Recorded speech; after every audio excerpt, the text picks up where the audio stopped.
ಹಣ್ಣು ಹೊನ್ನು. ತೋಟಗಾರಿಕೆ ಬೆಳೆಗಳಲ್ಲಿ ಸಮಗ್ರ ಬೇಸಾಯ ಕ್ರಮಗಳು ಮತ್ತು ಸುಸ್ಥಿರ ಕೃಷಿಯನ್ನು ಕುರಿತ ಬಾನುಲಿ ಸರಣಿ. ಹೂವು ಹಣ್ಣು ತೂಗುವಾಗ ಭೂಮಿ ತಾಯಿಗೆ ಹಬ್ಬದ ಹಾಡು, ಹಬ್ಬದ ಹಾಡು. ಕೇಳಿ ಹಣ್ಣು ಹೊನ್ನು. ರೈತ ಬಾಂಧವರೇ, ಇವತ್ತಿನ ಹಣ್ಣು ಹೊನ್ನು ಬಾನುಲಿ ಸರಣಿಯಲ್ಲಿ ಅರಿಶಿಣದ ಸುಧಾರಿತ ತಳಿಗಳು, ಬೇಸಾಯ ಮತ್ತು ರಫ್ತು ಅವಕಾಶಗಳನ್ನು ಕುರಿತು ಬೆಂಗಳೂರಿನ ತೋಟಗಾರಿಕಾ ಮಹಾವಿದ್ಯಾಲಯದ ಸಹಾಯಕ ಪ್ರಾಧ್ಯಾಪಕರಾದ ಡಾ. ಬಿಎಸ್ ಹರೀಶ್ ಅವರೊಂದಿಗೆ ಸಂದರ್ಶನವಿದೆ.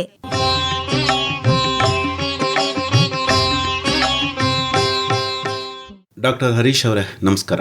ನಮಸ್ಕಾರ. ತಾವು ಇವತ್ತಿನ ದಿವಸ ಅರಿಶಿಣದ ಸುಧಾರಿತ ತಳಿಗಳು, ಹಾಗೆ ಸುಧಾರಿತ ಬೇಸಾಯ ವಿಧಾನ ಮತ್ತು ರಫ್ತಿಗಿರುವಂತಹ ಅವಕಾಶಗಳು, ಈ ಬಗ್ಗೆ ವಿವರವಾಗಿ ಮಾಹಿತಿಯನ್ನು ನೀಡಬೇಕು. ಖಂಡಿತವಾಗಿ ಆಗಲಿ. ಬೆಳೆಯ ವಿಸ್ತೃತ ಮಾಹಿತಿಗೆ ಮೊದಲು ಅದರ ಪ್ರಾಮುಖ್ಯತೆ ಬಗ್ಗೆ ಒಂದೆರಡು ಮಾತು. ಅರಿಶಿಣ ನಮ್ಮ ದೇಶಕ್ಕೆ, ನಮ್ಮ ರಾಜ್ಯಕ್ಕೆ ಅತ್ಯಂತ ಪ್ರಮುಖವಾದಂತಹ ಸಂಬಾರು ಮತ್ತು ವಾಣಿಜ್ಯ ಬೆಳೆಗಳಲ್ಲಿ ಒಂದು. ಅದು ನಮ್ಮ ಸಾಂಪ್ರದಾಯಿಕವಾಗೂ ಕೂಡ ಧಾರ್ಮಿಕವಾಗೂ ಕೂಡ ಅದಕ್ಕೆ ಅದರದ್ದೇ ಆದಂತಹ ಪ್ರಾಮುಖ್ಯತೆ ಇದೆ.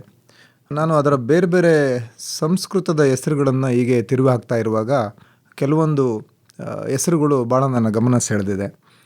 ಉದಾಹರಣೆಗೆ ನಾವು ಅದಕ್ಕೆ ವರವರ್ಣಿನಿ ಅಂತ ಕರಿತೀವಿ. ಅಂದರೆ ನಮ್ಮ ಚರ್ಮದ ಕಾಂತಿಗೆ, ಅದರಲ್ಲೂ ನಮ್ಮ ಹೆಣ್ಣು ಮಕ್ಕಳ ಚರ್ಮದ ಕಾಂತಿಯ ಪೋಷಣೆಯಲ್ಲಿ ಅರಿಶಿಣಕ್ಕೆ ವಿಶೇಷವಾದಂತಹ ಒಂದು ಸ್ಥಾನ ಇದೆ. ಅದರಲ್ಲೂ ತಾವು ಕೇಳಿರ್ಬೋದು, ಕಸ್ತೂರಿ ಅರಿಶಿಣ ಅಂತ ಭಾಳ ಮುಖ್ಯ ಆ್ಯಸ್ ಎ ಕಾಸ್ಮೆಟಿಕ್.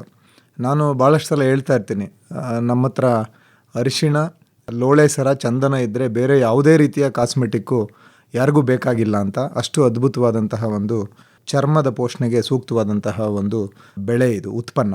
ವರವರ್ಣಿನಿ ಅಂತ ಕರೀತಾರೆ. ಹಾಗೆ ಅದೇ ರೀತಿ ಮತ್ತೊಂದು ಹೆಸರನ್ನು ನೋಡಿದ್ರೆ ನಮಗೆ ಕ್ರಿಮಿಗ್ನಿ ಅಂತ ಕರಿತೀವಿ ನಾವು. ಅಂದರೆ ನಮ್ಮ ದೇಹದಲ್ಲಿ ಇರತಕ್ಕಂತಹ ಕ್ರಿಮಿಗಳನ್ನು, ಜಂತುಗಳನ್ನು ನಾಶಪಡಿಸುವಲ್ಲಿ ಇದರ ಒಂದು ಪಾತ್ರ ಬಹು ದೊಡ್ಡದಾಗಿದೆ. ಮತ್ತು ಇದಕ್ಕೆ ಅಟ್ಟವಿಲಾಸಿನಿ ಅಂತಲೂ ಕರೀತಾರೆ.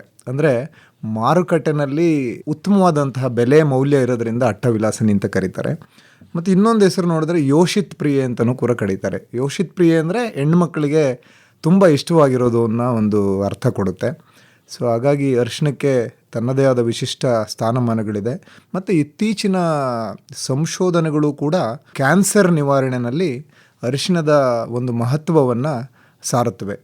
ಹಾಗಾಗಿ ಆ ಕ್ಯಾನ್ಸರ್ ನಿವಾರಣೆಯಲ್ಲಿ ನಾನು ಪೇಟೆಂಟ್ಗಳನ್ನು ಸರ್ಚ್ ಮಾಡುವಾಗ ಅತಿ ಹೆಚ್ಚು ಪೇಟೆಂಟ್ಗಳು ಬಂದಿರತಕ್ಕಂಥದ್ದು ಅರಿಶಿಣ ಅಥವಾ ಅರಿಶಿಣ ಆಧಾರಿತ ಔಷಧಗಳ ಬಗೆಗೆ ಪ್ರಪಂಚದಲ್ಲಿ ಅತಿ ಹೆಚ್ಚು ಸಂಶೋಧನೆ ಆಗಿದೆ, ಹೆಚ್ಚು ಪೇಟೆಂಟ್ ಸಿಕ್ಕಿದೆ. ಹಾಗಾಗಿ ಇಡೀ ವಿಶ್ವಕ್ಕೆ ಈ ಅರಿಶಿಣ ಆರೋಗ್ಯದ ದೃಷ್ಟಿಯಿಂದ ಬಹಳ ಪ್ರಮುಖವಾದಂತಹ ಮತ್ತು ಮಹತ್ವವಾದಂತಹ ಸ್ಥಾನವನ್ನು ಹೊಂದಿದೆ. ಇನ್ನು ಈ ಅರಿಶಿಣದ ಸ್ಥಿತಿಗತಿ ನಮ್ಮ ರಾಜ್ಯದಲ್ಲಿ ಸ್ವಲ್ಪ ವಿಶ್ಲೇಷಣೆ ಮಾಡೋದಾದರೆ, ನಮ್ಮಲ್ಲಿ ದಕ್ಷಿಣ ಮತ್ತು ಉತ್ತರ ಕರ್ನಾಟಕ ಎರಡೂ ಕಡೆ ಇದನ್ನು ಸಾಂಪ್ರದಾಯಿಕವಾಗಿ ಬಹಳ ದಶಕಗಳಿಂದ ಬೆಳೀತಾ ಇದ್ದಾರೆ. ಅದರಲ್ಲೂ ನಮ್ಮ ದಕ್ಷಿಣ ಭಾಗದಲ್ಲಿ ನೋಡಿದ್ರೆ ಅತಿ ಹೆಚ್ಚು ಅಂದರೆ ಚಾಮರಾಜನಗರ, ನಂತರ ಮೈಸೂರು.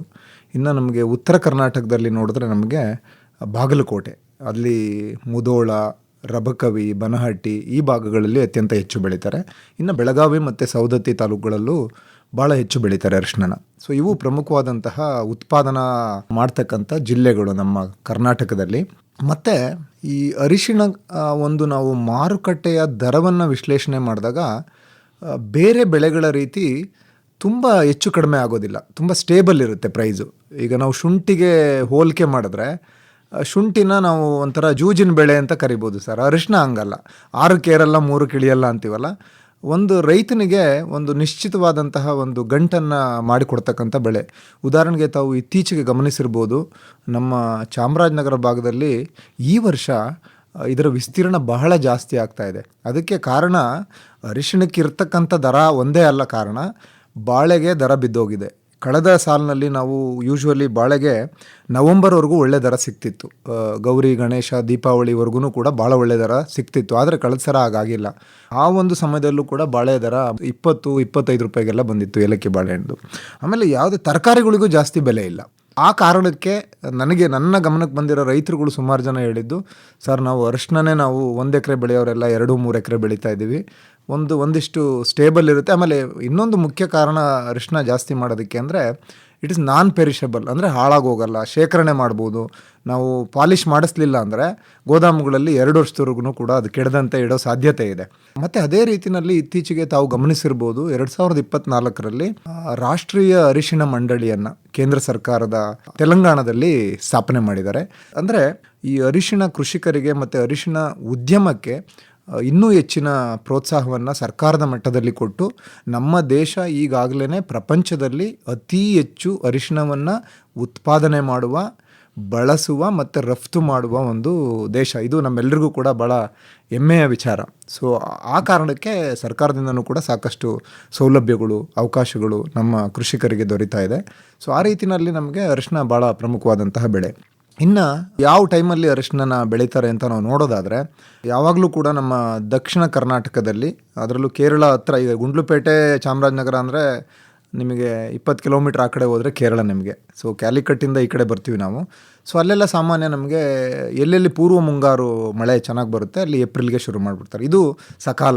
ಈಗ ನಾವು ಮಾತಾಡ್ತಾ ಇರುವಾಗ, ಈ ಒಂದು ಸಂದರ್ಶನವನ್ನು ಕೇಳ್ತಾ ಇರುವಾಗಲೇ ಕೆಲವರು ಆಲ್ರೆಡಿ ನಾಟಿಗೆ ತಯಾರಿ ಎಲ್ಲ ಮಾಡ್ಕೊಂಡಿದ್ದಾರೆ. ಈ ತಿಂಗಳಲ್ಲಿ ಬಹುತೇಕ ಒಂದು 80 ಭಾಗ ನಾಟಿ ಆಗಿಬಿಡುತ್ತೆ ನಮ್ಮ ದಕ್ಷಿಣ ಕರ್ನಾಟಕದಲ್ಲಿ. ಇನ್ನು ಮೇ 15ರೊಳಗಡೆ ಇನ್ನು ಉಳಿದಿರ್ತಕ್ಕಂಥ 20% ಆಗುತ್ತೆ. ಅದೇ ನಾವು ಬಾಗಲಕೋಟೆ, ಬೆಳಗಾಂಗೆ ಹೋದರೆ ಅಲ್ಲಿ ಬಿಸಿಲು ವಿಪರೀತ. ಈ ಸರಿ ನಾವು ನೋಡಿರ್ಬೋದು, ಕಳೆದ ಸಲಕ್ಕಿಂತ ಈ ಸರಿ ತಾಪಮಾನ ಒಂದು 3-4 ಡಿಗ್ರಿ ಆದರೂ ಖಂಡಿತ ಜಾಸ್ತಿ ಇದೆ. ಸೊ ಆ ಕಾರಣಕ್ಕಾಗಿ ಅವರು ಈ ಮುಂಗಾರು ಹಂಗಾಮು ಪ್ರಾರಂಭವಾದ ನಂತರ, ಅಂದರೆ ಜೂನಲ್ಲಿ ನಾಟಿಯನ್ನು ಮಾಡ್ತಾರೆ. ಬಹುತೇಕ ಎಲ್ಲ ಜೂನಲ್ಲಿ ಮಾಡ್ತಾರೆ. ಹಾಗಾಗಿ ನಾವು ಏಪ್ರಿಲ್ ಟು ಜೂನನ್ನು ನಮಗೆ ನಾಟಿ ಸಮಯ ಅಂತ ಅನ್ಕೋಬೋದು. ಇನ್ನು ಈ ನಾಟಿಗೆ ಪೂರ್ವ ಸಿದ್ಧತೆಗಳನ್ನು ಸ್ವಲ್ಪ ನಾವು ಮಾತಾಡೋದಾದರೆ, ನಮ್ಮ ಕೃಷಿಕರು ಬಹುತೇಕ ಈ ಅರಿಶಿಣದಲ್ಲಿ ಎಲ್ಲೋ ಕೆಲವರಷ್ಟೇ ನಮಗೆ ಈ ಹಸುರೆಲೆ ಗೊಬ್ಬರಗಳನ್ನು ಬೆಳೆಯೋದು ಈ ಪದ್ಧತಿ ಇದೆ. ಆದರೆ ಬೇರೆ ವಾಣಿಜ್ಯ ಬೆಳೆಗಳಲ್ಲಿ, ಶುಂಠಿ ಅಂತ ವಾಣಿಜ್ಯ ಬಹುತೇಕ ಎಲ್ಲರೂ ಕೂಡ ಹಸಿರೆಲೆ ಗೊಬ್ಬರದ ಬೆಳೆನ ಬೆಳೀತಾರೆ. ಅದ್ಯಾಕೋ ಅರಿಶಿಣದ ಕೃಷಿಕರು ಈ ಒಂದು ನಿಟ್ಟಿನಲ್ಲಿ ಇನ್ನೂ ಹೆಚ್ಚಿನ. ಆಮೇಲೆ ನನ್ನ ಒಂದು ಅಬ್ಸರ್ವೇಷನ್ ಇಲ್ಲಿ ಚಾಮರಾಜನಗರದಲ್ಲಿ ಏನು ನಾನು ನೋಡಿದ್ದು ಕಳೆದ 10 ವರ್ಷದಿಂದ ಅಂದರೆ, ನಾವು ಪ್ರತಿ ಸಲಿನೂ ಕೂಡ ನೀವು ಅಟ್ಲೀಸ್ಟ್ ಒಂದು 10 ಟನ್ ಕೊಟ್ಟಿಗೆ ಗೊಬ್ಬರನಾದರೂ ಹಾಕಬೇಕು ಅಂತ ಹೇಳ್ತಾನೆ ಇರ್ತೀವಿ.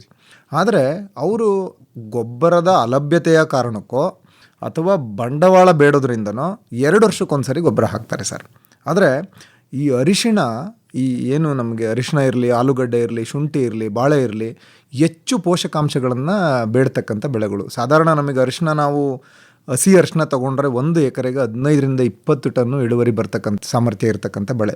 ಬರೀ ಅರಿಶಿಣನೇ. ಇನ್ನು ಮೇಲಿನ ಎಲೆಗಳು, ಬೇರು ಅದನ್ನೆಲ್ಲ ಲೆಕ್ಕ ಹಾಕಿದ್ರೆ ಒಂದು 50 ಟನ್ ಮೇಲಾಗುತ್ತೆ. 50 ಟನ್ನು ಉತ್ಪಾದನೆ 1 ಎಕರೆಯಿಂದ ಬರುತ್ತೆ ಅಂದರೆ ಅದಕ್ಕೆ ಎಷ್ಟು ನೀರು ಬೇಕು, ಎಷ್ಟು ಪೋಷಣೆ ಬೇಕು ಅನ್ನೋದನ್ನ ನಾವು ಅರ್ಥ ಮಾಡ್ಕೋಬೇಕು.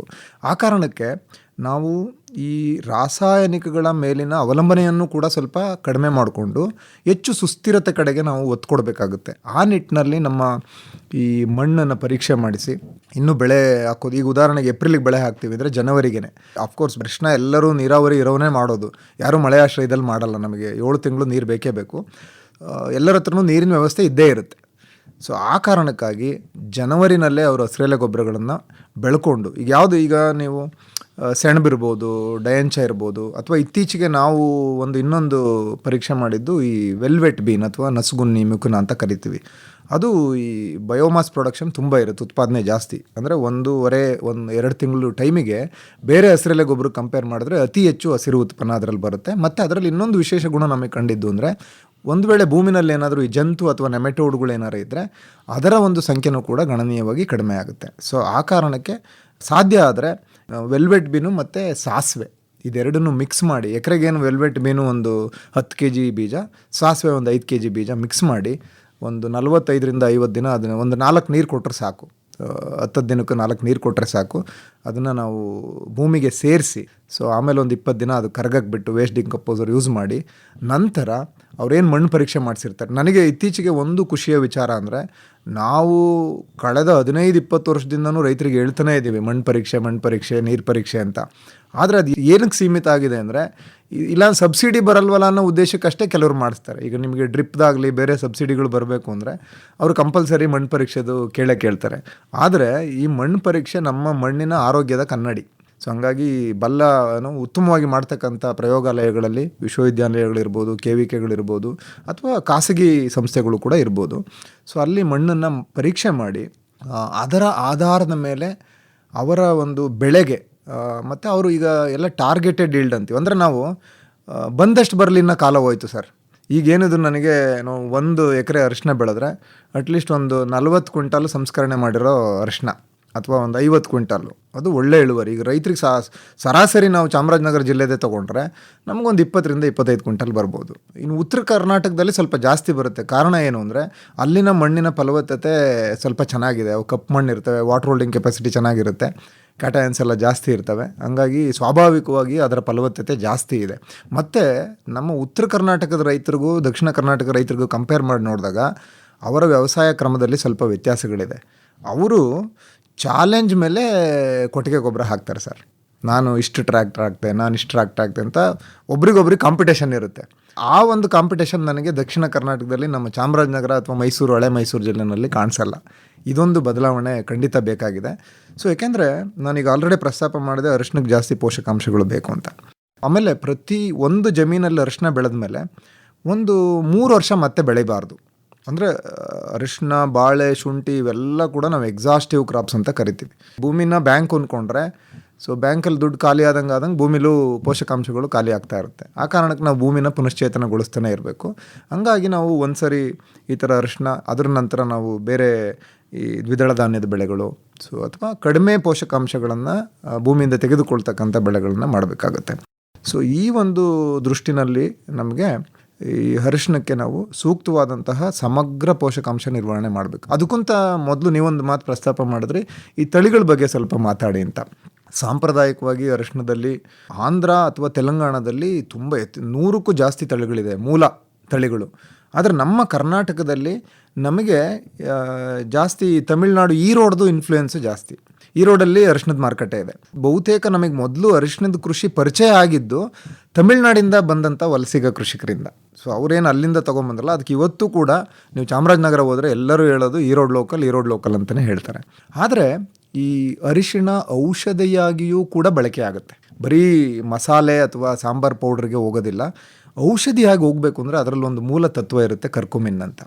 ಆದರೆ ಎಲ್ಲ ಅದನ್ನು ಎಕ್ಸ್ಟ್ರಾಕ್ಷನ್ ಮಾಡ್ತಕ್ಕಂಥ ಕಂಪನಿಗಳು ಅಥವಾ ರಫ್ತು ಮಾಡ್ತಕ್ಕಂಥ ಸಂಸ್ಥೆಗಳು ಅವರು ಅದಕ್ಕೆ ಬೆಲೆ ಕೊಡೋದು ಅದರಲ್ಲಿ ಎಷ್ಟು ಕರ್ಕುಮಿನ್ ಇದೆ ಅಂತ. ಸೊ ಈ ನಿಟ್ಟಿನಲ್ಲಿ ನಮ್ಮ ವಿಶ್ವವಿದ್ಯಾನಿಲಯದಿಂದ ಕಳೆದ 10-12 ವರ್ಷಗಳಲ್ಲಿ ನಾವು ಬಹಳಷ್ಟು ತರಬೇತಿಗಳು, ಪ್ರಾತ್ಯಕ್ಷಿಕೆಗಳನ್ನು ನಾವು ಈ ಭಾಗದಲ್ಲಿ ಕೈಗೊಂಡಿದ್ದೀವಿ. ಇವನ್ ಉತ್ತರ ಕರ್ನಾಟಕದಲ್ಲೂ ಕೂಡ ಮಾಡ್ತಾ ಇದ್ದೀವಿ. ಸೊ ಈಗ ನೀವೊಂದು ಸಂಸ್ಥೆ ಕೇಳಿರ್ಬೋದು, ಭಾರತೀಯ ಸಂಬಾರು ಬೆಳೆಗಳ ಸಂಶೋಧನಾ ಸಂಸ್ಥೆ, ಕ್ಯಾಲಿಕಟ್, IASR ಅಂತ ಕರಿತೀವಿ. ಅಲ್ಲಿ ಸುಮಾರು ಒಂದು 8-10 ತಳಿಗಳನ್ನು ಈಗ ಆಲ್ರೆಡಿ ಬಿಡುಗಡೆ ಮಾಡಿದ್ದಾರೆ. ಆದರೆ ನಮ್ಮ ಒಂದು ಮೌಲ್ಯಮಾಪನದ ಪ್ರಕಾರ ರೈತರ ತಾಕುಗಳಲ್ಲಿ ನಮಗೆ ಉತ್ತಮವಾದಂತಹ ಒಂದು ಫಲಿತಾಂಶ ಕೊಟ್ಟಂಥ ತಳಿಗಳು ಹಾಗೂ ಮಾರುಕಟ್ಟೆನಲ್ಲಿ ಈ ರಫ್ತು ಮಾಡ್ತಕ್ಕಂಥ ಸಂಸ್ಥೆಗಳು ಅಕ್ಸೆಪ್ಟ್ ಮಾಡ್ಕೊಂಡಿರ್ತಕ್ಕಂಥ ತಳಿಗಳಲ್ಲಿ 2 ತುಂಬ ಪ್ರಾಶಸ್ತ್ಯ ಹೊಂದಿರತಕ್ಕಂಥವು ಅಂದರೆ ಪ್ರಗತಿ ಮತ್ತು ಪ್ರತಿಭಾ ಅಂತ. ಈಗ ನನಗೆ ಖುಷಿಯ ವಿಚಾರ ಅಂದರೆ ನಮ್ಮ ಇಷ್ಟೆಲ್ಲ ಪ್ರಯತ್ನಗಳಿಂದ ಚಾಮರಾಜನಗರದಲ್ಲಿ ಇವತ್ತು ಒಂದು 30-40% ಏರಿಯಾ, ಒಟ್ಟು ಅರಿಶಿನ ಬೆಳೆ ಏರಿಯಾ ತೊಗೊಂಡ್ರೆ ಈ 2 ತಳಿಗಳು ಆಲ್ರೆಡಿ ಬಂದ್ಬಿಟ್ಟಿದೆ ಸರ್. ಇನ್ನು ಉಳಿದವರು ಕೂಡ ನಿಧಾನಕ್ಕೆ ಅವರು ಬದಲಾಗ್ತಾ ಇದ್ದಾರೆ. ಸೊ ಈರೋಡ್ ಲೋಕಲ್ಲು ಈಗ ನಮಗೆ ಸಾಂಬಾರು ಪುಡಿಗಾದರೆ ಬಣ್ಣ ಬಂದರೆ ಸಾಕು, ಅದರಲ್ಲಿ ಕರ್ಕುಮಿನ್ ಇದೆ ಅಂತ ಯಾವ ಮಾರ್ಕೆಟ್ ಅವರು ಪರೀಕ್ಷೆ ಮಾಡೋದಿಲ್ಲ, ಸುಮ್ಮನೆ ತೊಗೊಂಡ್ಬಿಡ್ತಾರೆ. ಸಂಸ್ಥೆಗಳಾದರೆ ಕರ್ಕುಮಿನ್ ಬೇಕು. ಈ ಪ್ರಗತಿ ಪ್ರತಿಭಾ ಇದರಲ್ಲಿ 4%ಗಿಂತ ಜಾಸ್ತಿ ಬರುತ್ತೆ. ಈರೋಡ್ ಲೋಕಲ್ಲಿ 2-2.5% ಬರುತ್ತೆ. ಸೊ ಇದೊಂದು ರೈತರು ಗಮನಿಸಬೇಕಾದಂಥ ವಿಚಾರ. ಅವರು ಸಂಸ್ಥೆಗೆ ಒಪ್ಪಂದ ಮಾಡಿಕೊಂಡು ಉತ್ಪನ್ನನ ಕೊಡ್ತಾ ಇದ್ದಾರಾ ಅಥವಾ ಈರೋಡ್ ಮಾರ್ಕೆಟಿಗೆ ಆಗ್ತಾ ಇದ್ದಾರಾ ಅಂತ ನೋಡಬೇಕು. ಯಾಕೆಂದರೆ ನೀವು ಪ್ರತಿಭಾ ಪ್ರಗತಿ ಬೆಳೆದು ನಾನು ಈರೋಡಿಗೆ ತೊಗೊಂಡೋಗಿ ನಾನು ಇದು ಒಳ್ಳೆ ತಳಿ ಬೆಳೆದಿದ್ದೀನಿ, ಜಾಸ್ತಿ ದುಡ್ಡು ಕೊಡಿ ಅಂದರೆ ಖಂಡಿತ ಟ್ರೇಡರ್ಸ್ಗಳು ಕೊಡೋದಿಲ್ಲ. ಸೊ ನಮಗೆ ಕ್ಲಾರಿಟಿ ಇರಬೇಕು ನಾವು ಯಾರಿಗೆ ಬೆಳೀತಾ ಇದ್ದೀವಿ ಇದನ್ನ ಅಂತ. ಇನ್ನು ಅದೇ ಥರ ನಾವು ಉತ್ತರ ಕರ್ನಾಟಕಕ್ಕೆ ಹೋದರೆ ಬಾಗಲಕೋಟೆ, ಅಲ್ಲೆಲ್ಲ ಸಾಂಗ್ಲಿ ಮಾರ್ಕೆಟ್ ಹತ್ರ ಮಹಾರಾಷ್ಟ್ರದಲ್ಲಿ ಅವ್ರು ಬೆಳೆದಿರ್ತಕ್ಕಂಥ ಎಲ್ಲ ಅರಿಶಿನ ಕೂಡ ಸಾಂಗ್ಲಿ ಮಾರ್ಕೆಟ್ಗೆ ಹೋಗುತ್ತೆ. ಸಾಂಗ್ಲಿ ಕೂಡ ಬಹುದೊಡ್ಡ ಮಾರ್ಕೆಟ್. ಆಂಧ್ರ ತೆಲಂಗಾಣದಲ್ಲಿ ಟರ್ಮರಿಕ್ ಬೋರ್ಡು ಮತ್ತು ನಿಜಾಮಾಬಾದಲ್ಲಿ ದೇಶದಲ್ಲೇ ಅತಿ ದೊಡ್ಡ ಅರಿಶಿಣದ ಮಾರುಕಟ್ಟೆ. ಸೊ ಅದು ಬಿಟ್ಟರೆ ಇನ್ನು ಸಾಂಗ್ಲಿ, ಇನ್ನು ನಮಗೆ ದಕ್ಷಿಣಕ್ಕೆ ಬಂದರೆ ಈರೋಡು. ಸೊ ಚಾಮರಾಜನಗರದಲ್ಲೂ APMCನಲ್ಲಿ ಮಾರ್ಕೆಟ್ ಇದೆ, ಆದರೆ ಆ ಮಟ್ಟಕ್ಕೆ ಇನ್ನೂ ಬೆಳೆದಿಲ್ಲ. ಸಾಕಷ್ಟು ಅವಕಾಶಗಳಿದೆ. ಈಗ ನಮಗೆ FPOಗಳು, ರೈತ ಸಂಸ್ಥೆಗಳು ಜಾಸ್ತಿ ಆಗ್ತಾ ಇರೋದ್ರಿಂದ ಇನ್ನೊಂದು ದಶಕದಲ್ಲಿ ನಮ್ಮ ಕರ್ನಾಟಕದಲ್ಲಿ ಸಾಂಗ್ಲಿ ಅಂತ ಅಥವಾ ಈರೋಡ್ನಂಥ, ನಿಜಾಮಾಬಾದ್ ಅಂತ ಒಂದು ದೊಡ್ಡ ಮಾರುಕಟ್ಟೆ ಅವಶ್ಯಕತೆ ಖಂಡಿತ ಇದೆ. ಅದು ಬರುತ್ತೆ ಅನ್ನೋ ವಿಶ್ವಾಸ ನನಗಿದೆ.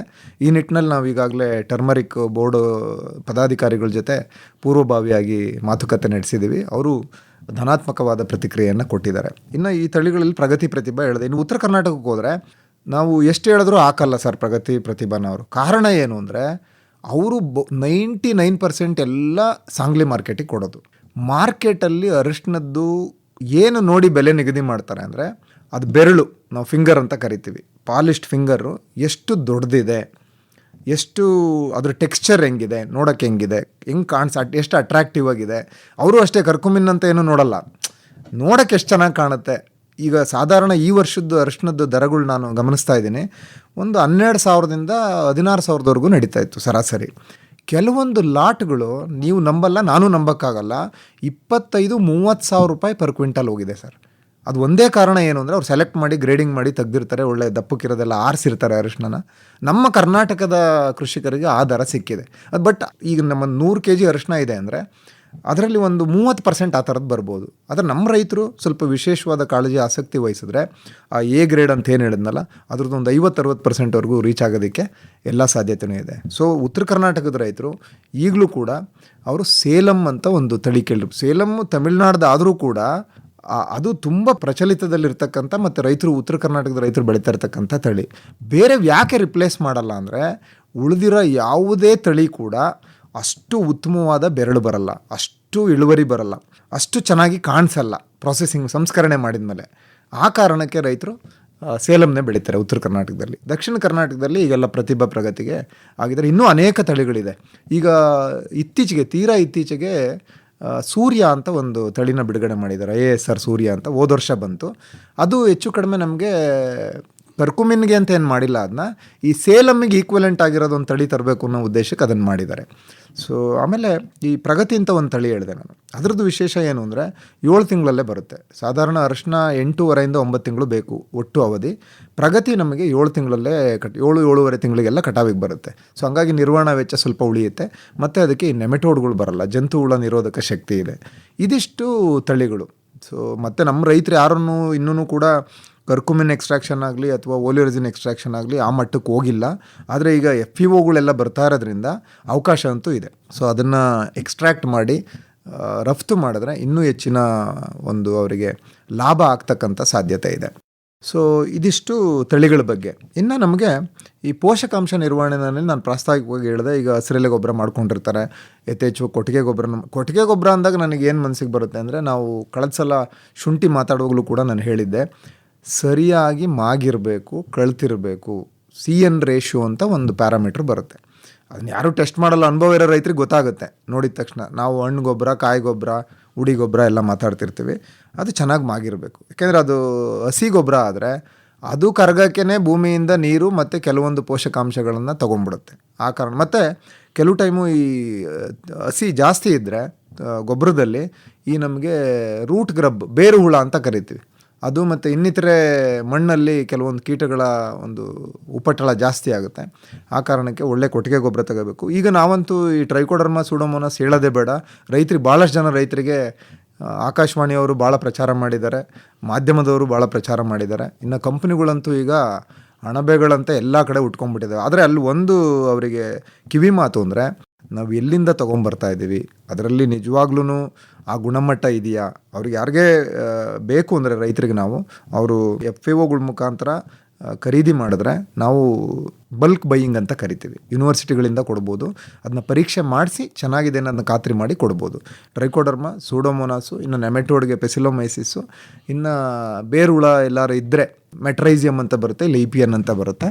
ಇನ್ನು ರಂಜಕ ಕರಗಿಸುವ ಜೀವಾಣುಗಳು, ಆಮೇಲೆ ಅಜಿಟೋಬ್ಯಾಕ್ಟ್ರು, ಮತ್ತು ಪೊಟ್ಯಾಶ್ ಜಾಸ್ತಿ ಬೇಕು ಅರಿಶಿನಕ್ಕೆ, ಅದಕ್ಕೆ KMB ಅಂತ ಬಂದಿದೆ, ಪೊಟ್ಯಾಶ್ ಮೊಬಿಲೈಸಿಂಗ್ ಬ್ಯಾಕ್ಟೀರಿಯಾ ಅಂತ. ಇವನ್ನೆಲ್ಲ ಕನ್ಸಾರ್ಷಿಯನಾರು ತೊಗೋಬೋದು. ಇಲ್ಲ ಎಲ್ಲ ಒಂದು 2-2 kg ಒಂದು 20 ದಿನ ಮುಂಚೆ ಈ ಬೇವಿನ ಹಿಂಡಿ ಜೊತೆನೋ ಅಥವಾ ಒಳ್ಳೆ ಕೊಟ್ಟಿಗೆ ಗೊಬ್ಬರ ಜೊತೆನೋ ನೆರಳಲ್ಲಿಟ್ಟು ಅದನ್ನ 3-3 ದಿನಕ್ಕೂ ಸ್ವಲ್ಪ ನೀರು ಚುಮುಕ್ಸಿ ಅದನ್ನ ಆಡಿಸಿ ಅದನ್ನು ಹಾಕಿದ್ದೆ ಆದರೆ ಇದು ನಿಜವಾದ ಸುಸ್ಥಿರವಾದಂತಹ ಕೃಷಿಗೆ ಒಂದು ಮೂಲಭೂತವಾದಂತಹ ಒಂದು ಬಂಡವಾಳ ಇದು.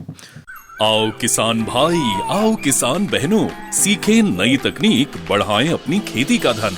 रायसेन में सजेगा ज्ञान का ये मेला, उन्नत कृषि महोत्सव। सुनहरा ये मौका 11 से 13 अप्रैल दशहरा मैदान रायसेन में 300 से ज्यादा स्टॉल, जानकारी हर ज्ञान में, 24 प्रशिक्षण सत्र, सीखो नए तरीके, खेती बने आसान, बढ़े आपके नतीजे।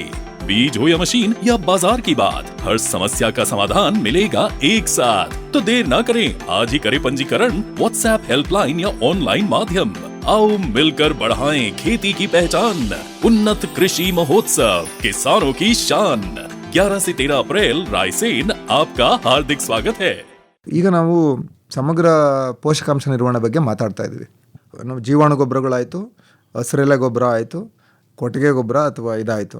ಇನ್ನು ನೆಕ್ಸ್ಟು ನಾವು ಇಷ್ಟೇ ಹಾಕಿದ್ರೆ ಸಾಕಾಗಲ್ಲ.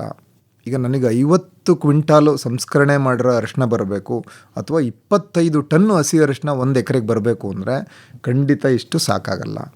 ಇದ್ರ ಜೊತೆಗೆ ನಾವು ಪ್ರಧಾನ ಪೋಷಕಾಂಶಗಳು, ದ್ವಿತೀಯ ಶ್ರೇಣಿಯ ಪೋಷಕಾಂಶಗಳು ಮತ್ತು ಮೈಕ್ರೋನ್ಯೂಟ್ರಿಯೆಂಟ್ಸ್. ಆದರೆ ಇಲ್ಲಿ ನನ್ನ ಒಂದು 20 ವರ್ಷದ ಅನುಭವದಲ್ಲಿ ಭಾಳಷ್ಟು ಸಮಸ್ಯೆಗಳಿಗೆ ಕಾರಣ ಆಗ್ತಾ ಇರೋದು 2 ಪ್ರಮುಖ ವಿಚಾರ. ಒಂದು, ಮಣ್ಣು ಪರೀಕ್ಷೆ ಮಾಡಿಸಿರಲ್ಲ.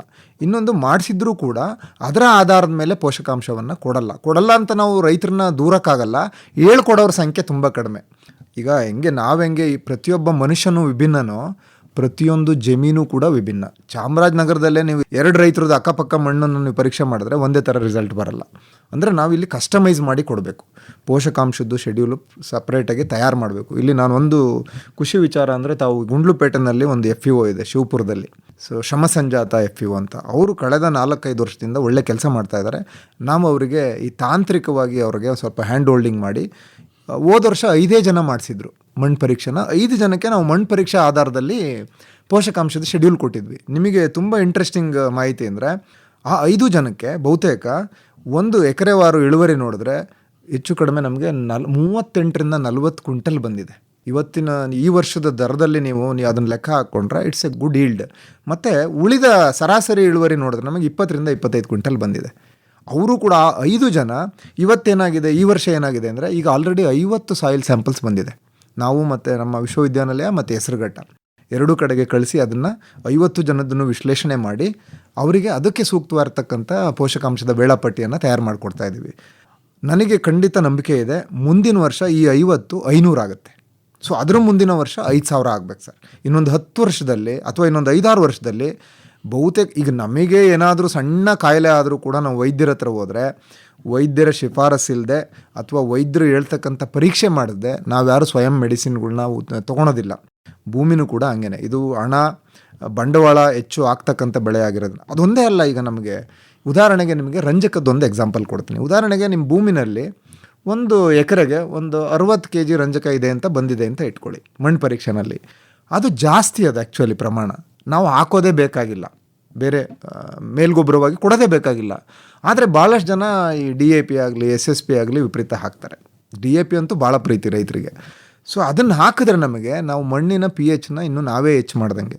ನನ್ನ ಅನುಭವದಲ್ಲಿ ಚಾಮರಾಜನಗರದಲ್ಲಿ ಎಲ್ಲ ಸ್ವಲ್ಪ ಈ ಕ್ಷಾರಿಯ ಕಡೆ 7.5, 8, 8.5 ಅಲ್ಲಿ ಇನ್ನೊಂದು ಮರ್ತೆ ನಾನು ಹೇಳೋದು, ಯಾವ ರೈತರನ್ನು ಕೂಡ, ಬಹುತೇಕ ಯಾವ ರೈತರನ್ನು ಕೂಡ ಈ ಜಿಪ್ಸಮ್ ಬಳಕೆ ಆಗಲಿ ಅಥವಾ ತುಂಬ ಉಳಿ ಮಣ್ಣಿದ್ರೆ ಸುಣ್ಣದ ಬಳಕೆ ಇರಲಿ, ಈ ಒಂದು ಭಾಗಗಳಲ್ಲಿ ಅಷ್ಟೊಂದು ಅವರಿಗೆ ಅದರ ಮಹತ್ವ ಅರ್ತಿಲ್ಲ. ಸೊ ಇದು ಭಾಳ ಪ್ರಮುಖವಾದಂತಹ ನಿರ್ಣಾಯಕವಾದಂತಹ ಅಂಶ ಆಗುತ್ತೆ ಅರಿಶಿಣ ಕೃಷಿನಲ್ಲಿ. ಉದಾಹರಣೆಗೆ ನಿಮಗೆ 6-6.5 pH ಭಾಳ ಸೂಕ್ತವಾದಂಥ pH. ಇನ್ ಕೇಸ್ 8 ಏನಾರು ಇದ್ದರೆ ನಿಮಗೆ, ನೀವು ಅದನ್ನು ಜಿಪ್ಸಮ್ ಹಾಕದೆ ಅಥವಾ ಸಲ್ಫರ್ ಹಾಕದೆ ಸರಿ ಮಾಡ್ಕೊಂಡಿಲ್ಲ ಅಂದರೆ ನಿಮಗೆ 20 ಕ್ವಿಂಟಲ್ ಅರಿಶಿಣ ಬೆಳೆಯೋದು ಕಷ್ಟಕರ ಆಗುತ್ತೆ. ಹಾಗಾಗಿ ನನ್ನ ಈ ಭಾಗದ ರೈತರುಗಳಿಗೆ ಕಿವಿ ಮಾತು. ಹಾಗೆ ಉತ್ತರ ಕರ್ನಾಟಕದಲ್ಲೂ ಕೂಡ pH ಜಾಸ್ತಿ ಇದೆ. ಕ್ಷಾರ ಮಣ್ಣು, ಕಪ್ಪು ಮಣ್ಣಲ್ಲಿ ಬೆಳೀತಾರೆ ಜಾಸ್ತಿ ಅವರು ಕೂಡ. ಅಲ್ಲಿ ಇನ್ನು ಕೆಲವು ಕಡೆ ಈ ಸುಣ್ಕಲ್ ಮಣ್ಣು ಅಂತ ಕೇಳಿರ್ತೀರಿ ನೀವು. ಒಂದು ವೇಳೆ ಸುಣ್ಕಲ್ ಮಣ್ಣಿದ್ರೆ ನಾವು ಜಿಪ್ಸಮ್ಮು ಹಾಕಂಗಿಲ್ಲ, ಗಂಧಕನೇ ಕೊಡಬೇಕು, ಎಲಿಮೆಂಟಲ್ ಸಲ್ಫರ್ ಅಂತ ಬರುತ್ತೆ ಸರ್. ಸೊ ಈ ಎಲ್ಲ ಅಂಶಗಳನ್ನು ನಾವು ಗಣನೆಗೆ ತಗೊಂಡು ಈ ಸಮಗ್ರ ಆಮೇಲೆ ಗೊಬ್ಬರಗಳನ್ನು ಅಷ್ಟೇ ನಾವು ಒಂದೇ ಕಂತಲ್ಲಿ ಕೊಡೋಂಗಿಲ್ಲ. ನಾಟಿ ಮಾಡುವಾಗ ಒಂದಿಷ್ಟು, ಆಮೇಲೆ 45 ದಿನ, 90 ದಿನ, 120 ದಿನ, ಎಷ್ಟು ಜಾಸ್ತಿ ಆಗುತ್ತೆ ಅಷ್ಟು ಸ್ಪ್ಲಿಟ್ ಡೋಸಲ್ಲಿ ಕೊಟ್ಟರೆ ನಾವು ಫರ್ಟಿಲೈಸರ್ ಯೂಸ್ ಎಫಿಷಿಯನ್ಸಿ ಅಂತ ಕರಿತೀವಿ ಇಂಗ್ಲೀಷಲ್ಲಿ. ಅಂದರೆ ನಾವು ಹಾಕಿದ್ದು ಪೋಷಕಾಂಶನ ಎಷ್ಟರ ಮಟ್ಟಕ್ಕೆ ಬೆಳೆ ತಗೋತಾ ಇದೆ ಅನ್ನೋ ಒಂದು ಸೂಚಕ ಅದು ಕೂಡ ಚೆನ್ನಾಗಾಗುತ್ತೆ. ಮತ್ತು ಕೆಲವೊಂದು ಸಂದರ್ಭದಲ್ಲಿ ನಾವು ಈ ಪೋಷಣೆ ಸಿಂಪರಣೆನೂ ಮೂಲಕ ಕೊಡಬೇಕಾಗುತ್ತೆ. ಒಂದು 3 ತಿಂಗಳವರೆಗೂ ನಾವು ಈ ನೀರಿನಲ್ಲಿ ಕರಗ್ತಕ್ಕಂಥ 19 ಹಾಲು, 3 ತಿಂಗಳಿಂದ 5 ತಿಂಗಳವರೆಗೂ ಈ 13-0-45 ಅಂತ ಬರುತ್ತೆ, ಪೊಟ್ಯಾಷಿಯಂ ನೈಟ್ರೇಟ್ ಅಂತ. 5 ತಿಂಗಳಾದಮೇಲೆ ಪೊಟ್ಯಾಷ್ ಜಾಸ್ತಿ ಬೇಕಾಗುತ್ತೆ ನಮ್ಮ ಅರಿಶಿಣಕ್ಕೆ. ಗಡ್ಡೆ ಬಲಿಯುವಾಗ, ಗಡ್ಡೆ ಕಟ್ಟುವಾಗ, ಗಡ್ಡೆ ಗಾತ್ರ ಜಾಸ್ತಿ ಆಗುವಾಗ ಅತಿ ಹೆಚ್ಚು ಬೇಕಾಗಿರ್ತಕ್ಕಂಥದ್ದು ಅಂದರೆ ಪೊಟ್ಯಾಷ್. ಸೊ ಆ ಕಾರಣಕ್ಕೆ ನಾವು SOP ಅಂತ ಕೇಳಿರ್ತೀವಿ, ಹೊಗೆ ಸೊಪ್ಪಿಗೆ ಹಾಕ್ತಾರೆ ಇಲ್ಲೆಲ್ಲ, ಭಾಳ popular. So sulphate of potash ಅಂತ ಕರಿತೀವಿ. ಸೊ ಅದನ್ನು ಒಂದು 5 ಗ್ರಾಮ್ ಪರ್ ಲೀಟ್ರ್ ಹಂಗೆ ಸಿಂಪರಣೆನೂ ಮೂಲಕ ಒಂದು 15 ದಿನಕ್ಕೊಂದ್ಸರಿ ಕೊಟ್ಟರೆ ಇದು ಒಟ್ಟಾರೆ ಪೋಷಕಾಂಶ ನಿರ್ವಹಣೆ ಆಗುತ್ತೆ. ಇನ್ನು ನಮಗೆ ನೀರಿನ ನಿರ್ವಹಣೆ ಒಂದು ಖುಷಿ ವಿಚಾರ ಏನು ಅಂದರೆ, ಬಹುತೇಕ ಎಲ್ಲರೂ ಡ್ರಿಪ್ ಮಾಡಿಸಿದ್ದಾರೆ ಸರ್ ಈಗ. ಆದರೆ ಇಲ್ಲಿ ಇಂಪ್ರೂವ್ಮೆಂಟಿಗೆ ಅವಕಾಶ ಇರೋದೇನಪ್ಪ ಅಂದರೆ, ಆ ಡ್ರಿಪ್ ನೀರು ಕೊಡೋಕೆ ಅಷ್ಟೇ ಬಳಸಬೇಡಿ, ಈ ರಸಾವರಿನಲ್ಲಿ ಏನು ಗೊಬ್ಬರಗಳು ಕೊಡ್ತೀವಲ್ಲ ಅದಕ್ಕೂ ಕೂಡ ನಾವು ಬಳಕೆ ಮಾಡ್ಕೊಂಡ್ರೆ ತುಂಬ ಸಂತೋಷ. ಈಗ ನಾವು ಕೆಲವರಿಗೆ ರಸಾವರಿದು ಕೂಡ ಶೆಡ್ಯೂಲ್ ಮಾಡಿ ಕೊಡ್ತಾಯಿದ್ದೀವಿ. ಆಕಾಶವಾಣಿನಲ್ಲಿ ಈ ಕಾರ್ಯಕ್ರಮವನ್ನು ಕೇಳ್ತಾ ಇರ್ತಕ್ಕಂಥ ಯಾವುದೇ ರೈತರಿಗೆ ಅವರಿಗೆ ರಸಾವರಿ ಪಟ್ಟಿ ಬೇಕು ಅಂದರೆ ಅವರು ಮಣ್ಣಿನ ಪರೀಕ್ಷೆ ವರದಿ ಕೊಟ್ಟರೆ ಅದರ ಆಧಾರದ ಮೇಲೆ, ಸೊ ಆಮೇಲೆ ನಿರೀಕ್ಷಿತ ಇಳುವರಿ, ಯಾರು ಕಡಿಮೆ ಇಳುವರಿ ಬರಲಿ ಅಂತ ಯಾರೂ ಕೇಳಲ್ಲ ಸರ್, ನಮಗೆ 60 ಕ್ವಿಂಟಾಲೇ ಬರಲಿ ಅಂತ ಕೇಳ್ತಾರೆ. ಸೊ ಎಲ್ರಿಗೂ ಅದು ಮೂಲಭೂತವಾದಂಥ ಒಂದು ಟಾರ್ಗೆಟ್ ಇರುತ್ತೆ. ಸೊ ಅದನ್ನು ಮಾಡಿಕೊಡ್ಬೋದು ಅಂತ ಈ ಮೂಲಕ ಹೇಳ್ತೀನಿ. ರಸಾವರಿ ಕೊಡುವಾಗ ಏನಪ್ಪ ಅಂದರೆ, ದಿನ ಕೊಡೋದು ಬೇಡ, ಅಟ್ಲೀಸ್ಟ್ ವಾರಕ್ಕೊಂದು.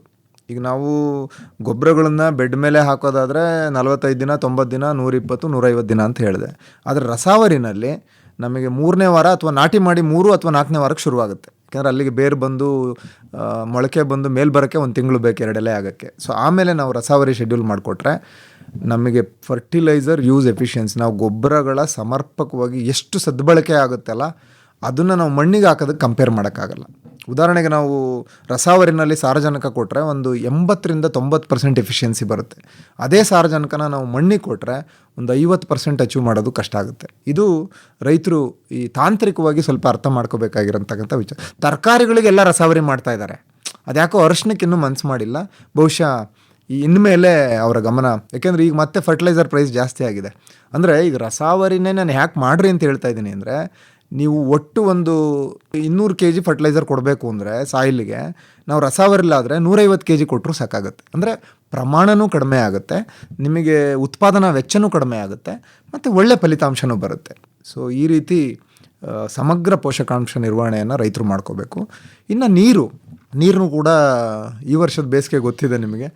ನೀರು ಹೆಚ್ಚಾದರೂ ಕಷ್ಟ, ಕಡಿಮೆ ಆದರೂ ಕಷ್ಟ. ಹೆಚ್ಚಾದರೆ ರೋಗ ಬರೋ ಸಾಧ್ಯತೆ ಇರುತ್ತೆ, ಹ್ಯುಮಿಡಿಟಿ ಕ್ರಿಯೇಟ್ ಆಗುತ್ತೆ, ಫೋಲಿಯಾರ್ ಡಿಸೀಸ್, ಎಲೆ ಮೇಲೆ ನಿಮಗೆ ಎಲೆ ಚುಕ್ಕೆ ರೋಗ ಎಲ್ಲ ಬರ್ತವೆ. ನಾವು ಟೆಫ್ರಿನ ಬ್ಲೈಟ್ ಅಂತೀವಿ, ಕೊಲೆಟೋಟ್ರೈಕಮ್ ಅಂತೀವಿ, ಅವೆಲ್ಲ ಬರ್ತವೆ. ಕೊಳೆ ರೋಗನೂ ಜಾಸ್ತಿ ಆಗುತ್ತೆ. ಹಂಗಾಗಿ ಈಗೆಲ್ಲ ನನಗೆ ಇನ್ನೊಂದು ಖುಷಿ ವಿಚಾರ ಅಂದರೆ, ಭಾಳಷ್ಟು ಜನ ರೈತರು ನಮ್ಮ ಹತ್ರ ಈ ಸಾಯಿಲ್ ಮಾಯಿಶ್ಚರ್ ಪ್ರೋಬ್ಗಳು ತೊಗೊಂಡಿದ್ದಾರೆ ಸರ್. ಅಂದರೆ ಅದು ಈ ಟ್ರಾಫಿಕ್ ಲೈಟ್ ಇದ್ದಂಗೆ, ಅದರಲ್ಲಿ ರೆಡ್ ಬಂದರೆ ನಾವು ನೀರಿನ್ನೂ ಕೊಡಬೇಕು ಅಂತ, ಬ್ಲೂ ಬಂದರೆ ಜಾಸ್ತಿ ಕೊಟ್ಟಿದ್ದೀರಾ ಅಂತ, ಹಸಿರು ಕಲರ್ ಬಂದರೆ ಕರೆಕ್ಟ್ ಇದೆ ನೀರು ಅಂತ. ಏನಿಲ್ಲ, ನಾವು ಒಂದು ಅರ್ಧ ಅಡಿ ಅಥವಾ 20 ಸೆಂಟಿಮೀಟ್ರ್ ಭೂಮಿ ಒಳಗೆ ಇನ್ಸರ್ಟ್ ಮಾಡಿಬಿಟ್ರದು. ಅದೇನು ಬ್ಯಾಟ್ರಿ ಮೇಲೆ ಆಪ್ರೇಟ್ ಆಗುತ್ತೆ, ಅದೇನು ದೊಡ್ಡ ಇನ್ಸ್ಟ್ರೂಮೆಂಟ್ ಅಲ್ಲ, 1,500 ರೂಪಾಯಿ ಅಷ್ಟೇ. ಊರಿಗೆ ಒಂದಿದ್ರೂ ಸಾಕೋದು, ಎಲ್ಲರೂ ತೊಗೋಬೇಕು ಅಂತಲೂ ಇಲ್ಲ.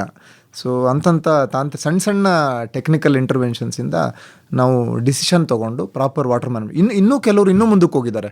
ನೀವು ಕೇಳಿರ್ಬೋದು, ಈಗ ಕೆಲವು ರೈತರು ಅವರ ಹೊಲದಲ್ಲೇ ವೆದರ್ ಸ್ಟೇಷನ್ ಹಾಕ್ಸ್ಕೊಂಡಿದ್ದಾರೆ.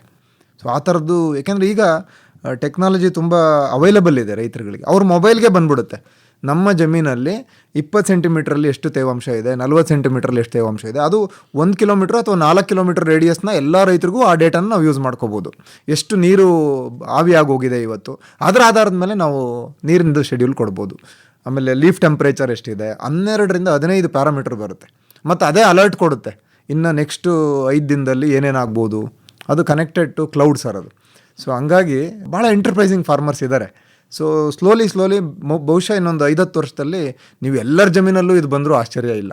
ಅಂದರೆ ಅಷ್ಟರ ಮಟ್ಟಿಗೆ ನಮ್ಮ ರೈತರು ಮುಂದಕ್ಕೆ ಬರ್ತಾ ಇದ್ದಾರೆ. ಇದು ಭಾಳಷ್ಟು ಖುಷಿಯ ವಿಚಾರ. ಯಾವುದೇ ರೀತಿ ತಾಂತ್ರಿಕ ಅವರಿಗೆ ಮಾಹಿತಿ ಆಗಲಿ, ಮಾರ್ಗದರ್ಶನ ಆಗಲಿ, ತರಬೇತಿಗಳಾಗಲಿ, ಪ್ರಾತ್ಯಕ್ಷಿಕೆಗಳಾಗಲಿ ಅಂದರೆ ನಾವಂತೂ ಇದ್ದೀವಿ, ಪ್ರಸಾರ ಮಾಡೋಕ್ಕೆ ನೀವಿದ್ದೀರಿ. ಸೊ ಬಾನುಲಿ ಇದೆ, ಆಕಾಶವಾಣಿ ಇದೆ. ಸೊ ಹಂಗಾಗಿ ಚೆನ್ನಾಗಿ ಮಾಡ್ತಾರೆ. ಇನ್ನು ಇದರಲ್ಲಿ ಸ್ವಲ್ಪ ಈ ರೋಗಗಳಲ್ಲಿ ನಮಗೆ ಈಗ ನಾನು ಆಲ್ರೆಡಿ ಪ್ರಸ್ತಾಪ ಮಾಡಿದೆ, ಒಂದು ಕೊಳೆ ರೋಗ ಬರೋ ಸಾಧ್ಯತೆ ಇದೆ, ಇನ್ನೊಂದು ಎಲೆ ಚುಕ್ಕೆ ರೋಗಗಳು ಬರೋ ಸಾಧ್ಯತೆ ಇದೆ. ಸೊ ಅದಕ್ಕೆ ನಾವೇನು ಮಾಡ್ತೀವಿ, ಉತ್ತಮವಾದಂಥ ನಿಮ್ಮ ಮಣ್ಣಲ್ಲಿ ರೋಗಾಣುಗಳು ಇಲ್ಲ ಮತ್ತು ನಿಮ್ಮ ಬಿತ್ತನೆಯಲ್ಲಿ ರೋಗಾಣು ಇಲ್ಲ ಅಂತ ಆದರೆ ನೀವೊಂದು 50% ಗೆದ್ದಂಗೆ. ಸೊ ಭಾಳ ಸುಲಭ ಆಟ ನಿಮಗೆ. ಸೊ ಅದಕ್ಕೇನು ಮಾಡಿದ್ವಿ ನಾವು, ಈ ಮಣ್ಣನ್ನು ಕೂಡ ಪರೀಕ್ಷೆ ಮಾಡ್ತೀವಿ. ಬರೀ ಪೋಷಕಾಂಶಕ್ಕಷ್ಟೇ ಅಲ್ಲ, ಅದರಲ್ಲಿ ಪಿಥಿಯಮ್ ಇದೆಯಾ, ಫಿಸೇರಿಯಮ್ ಇದೆಯಾ, ಕೊಲೆಟೋಟ್ರಿ, ಬೇರೆ ಯಾವುದೇ ಜೀವಾಣು, ರೈಸಕ್ಟೋನಿಯಾ ಇದೆಯಾ, ಕೊಳೆ ರೋಗ ಹರಡ್ತಕ್ಕಂಥ ರೋಗಾಣು ನಿಮ್ಮ ಮಣ್ಣಲ್ಲಿ ಇದೆಯಾ ಇಲ್ವ ಅನ್ನೋದನ್ನು ಪರೀಕ್ಷೆ ಮಾಡ್ಬೋದು, ಬಿತ್ತನೆಯಲ್ಲಿ ಇದೆಯಾ ಇಲ್ವ ಅನ್ನೋದು ಪರೀಕ್ಷೆ ಮಾಡ್ಬೋದು. ಕೆಲವೊಂದು ರೈತರು ಈಗಾಗಲೇ ಅದನ್ನು ಕೂಡ ನಮಗೆ ಮಾದರಿಗಳನ್ನು ಕಳಿಸಿ ಖಾತ್ರಿ ಮಾಡ್ಕೋತಾ ಇದ್ದಾರೆ. ನಮ್ಮ ಜಮೀನಲ್ಲಿ ಈಗ ಬಾಳೆ ಬೆಳೆದಿರ್ತಾನೆ ಅಂತ ಇಟ್ಕೊಳ್ಳಿ, ಬಾಳೆಗೆ ಸಿಕ್ಕಾಬಿಟ್ಟೆ ಫಿಸೇರಿಯಮ್, ಎಸ್ಪೆಷಲಿ ಏಲಕ್ಕಿ ಬಾಳೆ ಬೆಳೆದ್ರಂತೂ ಎಲ್ಲ ತರಗಮಾರಿ ಅಂತಾರೆ ನಮ್ಮ ಕಡೆ, ಚಾಮರಾಜನಗರ ಕಡೆ ರೈತರು. ಸೊ ಆ ಫಿಸೇರಿಯಮ್ ಏನಾದ್ರು ಬಂದರೆ ಅದು ಅರಿಶಿಣಕ್ಕೂ ಬರೋ ಸಾಧ್ಯತೆ ಭಾಳ ಜಾಸ್ತಿ ಇರುತ್ತೆ. ಸೊ ಆ ಕಾರಣಕ್ಕೆ ರೈತರು ಬುದ್ಧಿವಂತರಾಗ್ತಾ ಇದ್ದಾರೆ, ಉಳಿದಿರೋರು ಬುದ್ಧಿವಂತರಾಗಲಿ. ಸೊ ಪರೀಕ್ಷೆ ಮಾಡಿಸಿ ಎನ್ಶೂರ್ ಮಾಡಿಕೊಂಡು ಬಿತ್ತನೆಯಲ್ಲಿ ರೋಗ ಇಲ್ಲ, ಮಣ್ಣಲ್ಲೂ ರೋಗ ಇಲ್ಲ. ಇನ್ನು ಬೀಜೋಪಚಾರನೂ ಮಾಡ್ಕೋತಾರೆ. ಬೀಜೋಪಚಾರ ಸಾವಯವ ಕ್ರಮದಲ್ಲೂ ಮಾಡ್ಬೋದು, ಅಥವಾ ಕೆಲವೊಂದು ಶಿಫಾರಸು ಮಾಡಿರ್ತಕ್ಕಂಥ ರಾಸಾಯನಿಕಗಳು ಇದೆ. ನೀವು ಮ್ಯಾಂಕೋಸೆಬ್ ಅಂತ ಕೇಳಿರ್ತೀವಿ, ಗ್ರೀನ್ ಟ್ರಯಾಂಗಲ್ ಇರುತ್ತೆ, ಅತಿ ಕಡಿಮೆ ವಿಷ ಅಂತ. ಇನ್ನು ಕಾರ್ಬನ್ ಡೈಸಿಮ್ ಮ್ಯಾಂಕೋಸಿಬ್ ಅಂತಲೂ ಬರುತ್ತೆ, ಇಲ್ಲಾಂದರೆ ಮೆಟಲಾಕ್ಸಿಲ್ ಮ್ಯಾಂಕೋಸಿಬ್ ಅಂತಲೂ ಬರುತ್ತೆ. ಬಟ್ ಅಲ್ಲಿ ಒಂದು ಸಣ್ಣ ತಪ್ಪು ಏನು ಮಾಡ್ತಾರಪ್ಪ ಅಂದರೆ, ನಾವು 1 ಗಂಟೆ ಮಾಡಿರಿ ಅಥವಾ 45 ನಿಮಿಷ ಮಾಡಿರಿ ಉಪಚಾರನ ಅಂತ ಹೇಳಿರ್ತೀವಿ, ಅವ್ರು ಹಿಂಗೆ ತೆಗಿತಾರೆ. 10 ನಿಮಿಷ ಮಾಡ್ತಾರೆ ಸರ್, ಅದು ಸಾಕಾಗಲ್ಲ. ಸೊ ಬೀಜ ಮುರಿದು ಅವರು ಅಟ್ಲೀಸ್ಟ್ 1 ಗಂಟೆ ಆ ದ್ರಾವಣದಲ್ಲಿ ನೆನೆಸಬೇಕು. ಇನ್ನು ಆಲ್ರೆಡಿ ಜೀವಾಣು ಗೊಬ್ಬರಗಳನ್ನು ಮತ್ತು ಜೈವಿಕ ಪೀಡನಾಶಕಗಳನ್ನು ಹಾಕಿರ್ತಾರೆ, ಅದು ಭೂಮಿನಲ್ಲಿ ಅಭಿವೃದ್ಧಿ ಆಗ್ತಾ it will take care. Only ಅವ್ರು ಏನಪ್ಪ ಅಂದರೆ ಸರಿಯಾಗಿ ನೀರಿನ ನಿರ್ವಹಣೆ ಮಾಡಿದ್ರೆ ರೋಗ ನಿರ್ವಹಣೆ ಅರಿಶಿಣದಲ್ಲಿ ಏನು ಕಷ್ಟ ಅಲ್ಲ. ಇನ್ನು ಕೀಟಗಳಲ್ಲಿ ನಮಗೆ ಅಂಥ ಏನು ಸಮಸ್ಯೆಗಳಿಲ್ಲ. ಗೊಣ್ಣೆ ಹುಳು ಬಂದಿದ್ದರೆ ನಾವು ಆಲ್ರೆಡಿ ಅದಕ್ಕೆ ಮೆಟ್ರೈಸಿಯಮ್ಮು EPN ಹಾಕಿರ್ತೀವಿ. ಇಲ್ಲ ಅಂದರೆ ನಮಗೆ ಇನ್ನೊಂದು ಎಲೆ ತಿನ್ನಗಳು ಹುಳುಗಳು ಬರ್ತವೆ, ಅವೇನು ಅಂಥ ಸಮಸ್ಯೆ ಮಾಡಲ್ಲ. ಆ್ಯಕ್ಚುಲಿ ನನಗೊಬ್ಬರು ಬೆಳಗಾಮಲ್ಲಿ ಒಬ್ಬರು ರೈತರು ಸಿಕ್ಕಿದ್ರು. ಸರ್, ಎಲೆ ತಿನ್ನೋ ಹುಳನ ಕಾಂಡ ಕಟ್ ಮಾಡುತ್ತೆ, ಅದು ಸೂಡೋಸ್ಟೆಮ್ ಬೋರರ್ ಅಂತ ಕರಿತೀವಿ, ನಾವು ಹತೋಟಿ ಮಾಡಬಾರ್ದು ಸರ್ ಅಂದರು. ನನಗೆ ಆಶ್ಚರ್ಯ ಆಯ್ತು, ಏನು ಸರ್ ಹಿಂಗೆ ಹೇಳ್ತಿರಲ್ಲ ನಾವೆಲ್ಲ, ಅದು ಮಳೆಗಾಲದಲ್ಲಿ ಜಾಸ್ತಿ ಯಾಕೆ ಅಂತ ಕೇಳಿದೆ ನಾನು. ಸರ್, ಅದು ನೀವು ಒಂದು ಗಿಡನ ನೀವು ಸುಳಿ ಮುರಿದ್ರೆ ಅದು 2 ಗಿಡ ಆಗುತ್ತೆ ಸರ್. ಆ 2 ಗಿಡದ ಸುಳಿ ಮುರಿದ್ರೆ ಮತ್ತೊಂದರಲ್ಲಿ 2 ಅಂದರೆ ಕೌಲುಗಳೇನು ಮರಿಗಳು ಸಕ್ಕರ್ಸ್ ಅಂತ ಕರಿತೀವಲ್ಲ, ಅವುಗಳ ಸಂಖ್ಯೆ ಜಾಸ್ತಿ ಮಾಡೋಕ್ಕೆ ಅದೊಂದು ಒಳ್ಳೆ ಕ್ರಮ ಅಂತ ಹೇಳಿದ್ರು. ಈಗ ಕೆಲವರು ಬಾಗಲಕೋಟೆಯಲ್ಲಿ ಸುಳಿನೇ ತೆಗಿತಾ ಇದ್ದಾರೆ. ಸುಳಿ ತೆಗೆದುಬಿಟ್ರೆ ನಮಗೆ ಸೈಡ್ ಶೂಟ್ಸು ಜಾಸ್ತಿ ಬರ್ತವೆ ಅನ್ನೋದು, ಬಟ್ ಅದು ಇನ್ನೂ ವೈಜ್ಞಾನಿಕವಾಗಿ ದೃಢವಾಗಬೇಕಾಗಿದೆ. ಸೊ ಅಂಥ ಎಕ್ಸ್ಪೆರಿಮೆಂಟ್ ಮಾಡ್ತಕ್ಕಂಥ ರೈತರುಗಳು ನಮ್ಮೊಳಗಡೆ ಭಾಳ ಇದ್ದಾರೆ ಸರ್. ಇಲ್ಲಿ ಬರೀ ವಿಜ್ಞಾನ ಏನು ಹೇಳುತ್ತೆ ಅನ್ನೋದು ಅಷ್ಟೇ ಇಂಪಾರ್ಟೆಂಟ್ ಅಲ್ಲ, ಅನುಭವ ಮತ್ತು ವಿಜ್ಞಾನ, ಮಾರುಕಟ್ಟೆ, ಇವು 3 ಮೇಳೈಸಿದ್ರೆ ನಮಗೆ ಅತ್ಯಂತ ಉತ್ತಮವಾದಂತಹ ಯಶಸ್ವಿತವಾಗಿ ಅರಿಶಿಣವನ್ನು ಬೆಳೆದು ಒಳ್ಳೆ ಇದು ಮಾಡಬೇಕು. ಮತ್ತು ಈಗ ರಫ್ತು ಅಂತ ಹೇಳಿದೆ, ಅಲ್ಲಿ ರಫ್ತಲ್ಲಿ ಒಂದು ಸಣ್ಣ ಸೂಕ್ಷ್ಮ ಏನಪ್ಪ ಅಂದರೆ, ಈಗ ಯಾರಿಗೆ ರಫ್ತು ಮಾಡ್ತಾಯಿದ್ದೀವಿ ನಾವು ಅರಿಶಿಣ ಅನ್ನೋದು, ಯಾವ ದೇಶಕ್ಕೆ ಮಾಡ್ತಾಯಿದ್ದೀವಿ ಅನ್ನೋದು ಇಂಪಾರ್ಟೆಂಟ್ ಆಗುತ್ತೆ. ಯಾರು ಇಂಪೋರ್ಟರ್ ಇರ್ತಾರಲ್ಲ ಅವರು ಸ್ಪೆಸಿಫಿಕೇಷನ್ಸ್ ಕೊಡ್ತಾರೆ, ಯಾವ್ಯಾವ ಔಷಧಿಗಳನ್ನು ಹೊಡಿಬೋದು, ಅದಕ್ಕೆ ಯಾವಾಗ ಹೊಡಿಬೋದು. MRL ಅಂತ ಒಂದು ಬರುತ್ತೆ ಕಾನ್ಸೆಪ್ಟು, ಮ್ಯಾಕ್ಸಿಮಮ್ ರೆಸಿಡ್ಯೂ ಲಿಮಿಟ್ಸ್ ಅಂತ ಕರಿತೀವಿ. ಅದು ಎಷ್ಟಿರಬೇಕು, ಯಾಕೆಂದರೆ ರೈತರಿಗೆ ಕೆಲವೊಂದು ಸರಿ ಗೊತ್ತಿರಲ್ಲ, ಅಥವಾ ಅಂಗಡಿಯವರು ಆ ನಿಟ್ಟಿನಲ್ಲಿ ರೈತರನ್ನ ಮಾರ್ಗದರ್ಶನ ಕೊಡೋದಿಲ್ಲ. ಈಗ ಸ್ಥಳೀಯ ಮಾರುಕಟ್ಟೆಗೆ ಉತ್ಪಾದನಾ ಒಂದು ಏನು ಪ್ಯಾಕೇಜ್ ಆಫ್ ಪ್ರಾಕ್ಟೀಸ್ ಅಂತ ಕರಿತೀವಲ್ಲ, ಸ್ವಲ್ಪ ಬೇರೆ ಇರುತ್ತೆ. ಅಂದರೆ ನಮ್ಮ ದೇಶಕ್ಕೂ ಸ್ಟ್ಯಾಂಡರ್ಡ್ಸ್ ಬೇಕು ಇದೆ, ಬಟ್ ಯಾರೂ ಪಾಲನೆ ಮಾಡಲ್ಲ ಅದನ್ನು. ಈಗ ನಮ್ಮ ರೈತರು ಹೆಂಗಪ್ಪ ಅಂದರೆ, ನಾವು ಏನು ಬೇಕಾದ್ರೂ ವಿಷ ಬೇಕಾದ್ರೂ ತಿನ್ಬೋದು, ಬೇರೆ ರಫ್ತು ಮಾಡುವಾಗ ಮಾತ್ರ ಭಾಳ ಉತ್ಕೃಷ್ಟವಾದ ಉತ್ಪನ್ನನ ಕೊಡಬೇಕು ಅನ್ನೋದು ನಮ್ಮ ಮೆಂಟಾಲಿಟಿ. ಸೊ ಹಂಗಾಗಿ ಅದು ಬದಲಾಗಬೇಕು. ಯಾವುದೇ ಆಹಾರ ಪದಾರ್ಥ ಇರಲಿ, ಅರಿಶಿಣ ಇರಲಿ, ಯಾವುದೇ ಆಹಾರ ಪದಾರ್ಥ ಇರಲಿ, ಸೊ ತಿನ್ನೋದಕ್ಕೆ ಭಾಳ ಕ್ಷೇಮಕರವಾಗಿರಬೇಕು. ಇಲ್ಲಿ ವೆಯ್ಟಿಂಗ್ ಪೀರಿಯಡ್ ಅಂತ ಬರ್ತವೆ ಸರ್. ಒಂದು ಔಷಧಿನ ನಾವು ಬಳಸಿದ ಮೇಲೆ ಎಷ್ಟು ದಿನ ಕಾಯಬೇಕು ಕಟಾವು ಮಾಡೋಕ್ಕೆ ಅಂತ. ಸೊ ಅದನ್ನು ಎಲ್ಲ ಬೆಳೆಗಳಿಗೂ ಲಭ್ಯ ಇದೆ. ಅದರ ಬಗ್ಗೆ ನಾವು ಹೆಚ್ಚಿನ ಮನವರಿಕೆಯನ್ನು ರೈತರಿಗೆ ಮಾಡಿಕೊಟ್ಟು, ಸೊ ಖುಷಿ ವಿಚಾರ ಅಂದರೆ ಆಲ್ರೆಡಿ ಅರಿಶಿಣ ಎಕ್ಸ್ಪೋರ್ಟ್ ಆಗ್ತಾ ಇದೆ ಭಾಳಷ್ಟು ನಮ್ಮ ದೇಶದಿಂದ. ಇನ್ನೂ ಈ ಒಂದು ಪ್ರಮಾಣ ದ್ವಿಗುಣ ಆಗಬೇಕು, ತ್ರಿಗುಣ ಆಗಬೇಕು. ಸೊ ಏಕೆಂದರೆ ಎಕ್ಸ್ಪೋರ್ಟಲ್ಲಿ ಬರ್ತಕ್ಕಂಥ ನಿವ್ವಳ ಲಾಭ ಎಕರೆವಾರು ನಮ್ಮ ಸ್ಥಳೀಯ ಮಾರುಕಟ್ಟೆ ಕಂಪೇರ್ ಮಾಡಿದ್ರೆ ಒಂದು 25-40% ಜಾಸ್ತಿ ದುಡ್ಡು ಸಿಗುತ್ತೆ. ಆ ನಿಟ್ಟಿನಲ್ಲಿ ರೈತರು ಸ್ವಲ್ಪ ವಿಶೇಷವಾದ ಕಾಳಜಿಯನ್ನು ವಹಿಸಿ, ಅವ್ರಿಗೆ ಹೆಚ್ಚಿನ ತಾಂತ್ರಿಕ ಮಾರ್ಗದರ್ಶನ ಬೇಕು ಅಂದರೆ ನಮ್ಮ ಸಂಸ್ಥೆಗಳಿಂದ ಅಥವಾ ನಮ್ಮ ವಿಶ್ವವಿದ್ಯಾಲಯ, ಮಹಾವಿದ್ಯಾಲಯದಿಂದ ಕೊಡ್ಬೋದು. ಸೊ ಇದಿಷ್ಟು ಅರಿಶಿಣದ ಆಮೂಲಾಗ್ರವಾದಂತಹ ಒಂದು ಮಾಹಿತಿ. ಅರಿಶಿಣದಲ್ಲಿ ಅಂತರ್ಬೆಳೆ, ಬೆಳೆ ಪದ್ಧತಿಗಳು. ನಮ್ಮ ವಿದ್ಯಾರ್ಥಿ ಒಬ್ಬನಿಗೆ ನಾನು ಒಂದು ಸಂಶೋಧನೆ ಕೊಟ್ಟಿದ್ವಿ, ಇದರಲ್ಲಿ 8 ನಾವು ಅಂತರ್ಬೆಳೆಗಳನ್ನು ಮಾಡಿದ್ವಿ ಸರ್. ಆ 8ರಲ್ಲಿ ನಮಗೆ ಫಲಿತಾಂಶ ಬಂದಾಗ ಉತ್ತಮವಾದಂತಹ ಫಲಿತಾಂಶ ಯಾವುದ್ರಲ್ಲಿ ಬಂತಪ್ಪ ಅಂದರೆ ಸಣ್ಣ ಈರುಳ್ಳಿ. ಸುಮಾರು 40-50 ವರ್ಷದಿಂದ ನಮ್ಮ ಗುಂಡ್ಲುಪೇಟೆಯಲ್ಲಿ ಅದನ್ನೇ ಬೆಳೀತಾ ಇದ್ದಾರೆ. ಯಾಕೆ ಬೆಳೀತಾರೆ ಅದನ್ನ ಅಂತ ನಾವು ಸ್ವಲ್ಪ ವಿಶ್ಲೇಷಣೆ ಮಾಡ್ತಾ ಹೋದರೆ, ಇಲ್ಲಿ ಸ್ವಲ್ಪ ಕಾಡಂಚಿನ ಗ್ರಾಮಗಳಾಗಿರೋದ್ರಿಂದ ಆನೆ ಕಾಟ ಜಾಸ್ತಿ. ಆನೆ ಅರಿಶಿನೂ ತಿನ್ನಲ್ಲ, ಈರುಳ್ಳಿನೂ ತಿನ್ನಲ್ಲ ಅನ್ನೋ ಒಂದು ಸತ್ಯ ಗೊತ್ತಾಯಿತು. ಅದು ಸುಮ್ಮನೆ ಹಿಂಗೆ ಭೌತಿಕವಾಗಿ ದಾಳಿ ಮಾಡ್ಬೋದು, ಹಾಳು ಮಾಡ್ಬೋದು ಬಿಟ್ಟರೆ ಅದು ಎರಡನ್ನೂ ಕೂಡ ತಿನ್ನಲ್ಲ. ಆಮೇಲೆ ವೈಜ್ಞಾನಿಕವಾಗೂ ಕೂಡ ಅರಿಶಿನ ನಾವು ಹಾಕಿದ ತಕ್ಷಣ ಸ್ವಲ್ಪ ನಿಧಾನ ಸರ್ ಬೆಳೆಯೋದು, 2 ತಿಂಗಳವರೆಗೂ ಭಾಳ ನಿಧಾನ. ನೀವೇನು ಅಂತರ ಬೆಳೆ ಇಲ್ಲ ಅಂದರೆ ಅರಿಶಿನ ಕಾಣೋದೇ ಇಲ್ಲ, ನಮಗೆ ಬರೀ ಹೊಲ ತುಂಬ ಕಳೆ ಕಾಣ್ತಾ ಇರುತ್ತೆ. ಸೊ ಆದರೆ ಈರುಳ್ಳಿ ಫಾಸ್ಟಾಗಿ ಬೆಳೆಯುತ್ತೆ, ಸುಮಾರು 60ರಿಂದ 75 ದಿನ ಅದಕ್ಕೆ ಸಣ್ಣ ಈರುಳ್ಳಿಗೆ. ಸೊ ಅದು ನಂಬರ್ 1 ಬಂದಿದೆ. ಇನ್ನು ನಾವು ಬೇರೆ ಬೇರೆ ಕ್ರಾಪ್ಗಳ್ನು ಟ್ರೈ ಮಾಡಿದ್ವಿ. ಉದಾಹರಣೆಗೆ ಸೋಯಾಬೀನ್ ಟ್ರೈ ಮಾಡಿದ್ವಿ, ತರಕಾರಿ ಸೋಯಾಬೀನ್ ಅಂತಿದೆ, ಅದು ಚೆನ್ನಾಗಿ ಬಂತು. ಯಾಕೆಂದರೆ ನಮಗೆ ಭೂಮಿಗೆ ಸ್ವಲ್ಪ ಸಾರಜನಕನೂ ಕೊಡುತ್ತೆ ಅನ್ನೋ ದೃಷ್ಟಿಯಿಂದ ಅದು, ಅಲಸಂದೆ. ಬಟ್ ಅಲ್ಲಿ ಏನಂದರೆ ಯಾವುದೇ ಕಾರಣಕ್ಕೂ ಅಂತರ ಬೆಳೆಗಳ ಒಂದು ಒಟ್ಟಾರೆ ಅವಧಿ ಏನಿದೆಯಲ್ಲ 75ರಿಂದ 80 ದಿನಕ್ಕೆ ಜಾಸ್ತಿ ಆಗಬಾರ್ದು.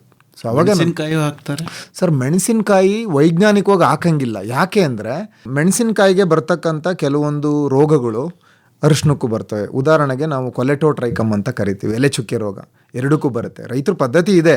ಮತ್ತು ಇನ್ನು ಕೆಲವರು ಅರಳನ್ನು ಹಾಕ್ತಾರೆ. ಸೊ ಅದಕ್ಕೊಂದು ಕೀಟ ಬರುತ್ತೆ ಸರ್ ಅರಿಶಿನಕ್ಕೆ.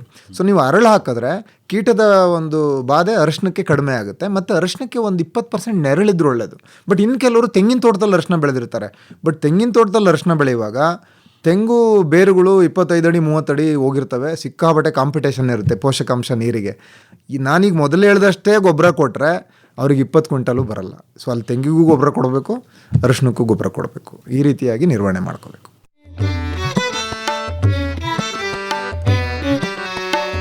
ಕೃಷಿ ನಿರಂತರ, ಹಾಗೆ ಕಲಿಕೆಯೂ ನಿರಂತರ. ಕೃಷಿಗೆಲ್ಲಿದೆ ಅಂತ್ಯ, ಆರಂಭವೇ ನಿತ್ಯ.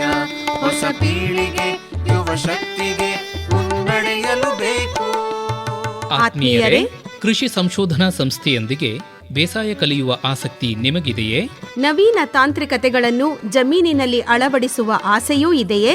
ಹಾಗಿದ್ದರೆ ತಪ್ಪದೇ ಆಲಿಸಿ ಕೃಷಿ ದೀವಿಗೆ. ಕೃಷಿ ದೀವಿಗೆ ಹೊಸ ಬೆಳಕಿಗೆ ಬೇಕು, ಕೃಷಿ ದೀವಿಗೆ. ಮೈಸೂರು ಬಾನುಲಿಯಲ್ಲಿ ಪ್ರತಿ ಸೋಮವಾರ ಸಂಜೆ 6:50 ಕೃಷಿ ರಂಗದಲ್ಲಿ ಸಂಶೋಧನಾ ಸಂಸ್ಥೆಯೊಂದಿಗೆ ಕೃಷಿ ಕಲಿಕೆ ಕುರಿತ ಬಾನುಲಿ ಸರಣಿ ಕೃಷಿ ದೀವಿಗೆ. ಕೃಷಿ ದೀವಿಗೆ ಹೊಸ ಬೆಳಕಿಗೆ ಬೇಕು, ಕೃಷಿ ದೀವಿಗೆ. ಹೆಚ್ಚಿನ ಮಾಹಿತಿಗೆ ಡಾಕ್ಟರ್ ಹರೀಶ್ ಅವರೇ, ನಿಮ್ಮನ್ನೇ ನೇರವಾಗಿ ಸಂಪರ್ಕ ಮಾಡಬೇಕು ಅಂತಾದರೆ ಸಂಪರ್ಕಕ್ಕಾಗಿ ತಮ್ಮ ಮೊಬೈಲ್ ಸಂಖ್ಯೆ ಕನ್ನಡದಲ್ಲಿ ಹೇಳ್ಬೋದಾ? ಖಂಡಿತವಾಗ್ಲೂ ಸರ್. 9480557634.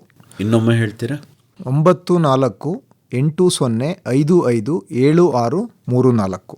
ನಿಧಾನವಾಗಿ ಇನ್ನೊಂದ್ಸರಿ ಹೇಳಿ. 9480557634.